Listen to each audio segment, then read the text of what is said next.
kera ndi umwana mu rugo bajyaga banyohereza kuvoma mu gitondo nkumva barambangamiye cyane nkeneye kuryama ngiye mfite ibitotsi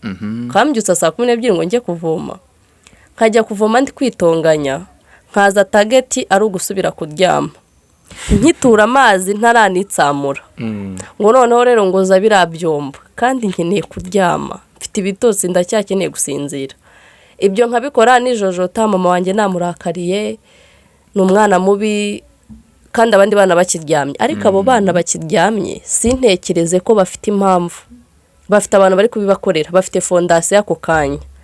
genda niba nakura iyo ntego n'igihe cyabo kuzagikoresha ababyeyi babo bazabafasha kuko bafite ubushobozi ariko wanjye sinibuke ko wenda koza ibyo byombo nkabyogereza ku gihe no kujya kuvoma nzindutse bizamfasha no kuzinduka igihe nzaba mfite akazi nkagakora neza bikama fondasiyo y'ubuzima nkakomeza nkakura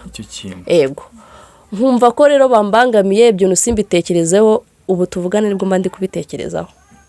ariko reka mbabwire nanasoza namwe muze kugerageza mu ngiro twabahaye mu buryo tubivugamo wirebeho urebe no kuri mugenzi wawe ushaka ikintu wabihinduraho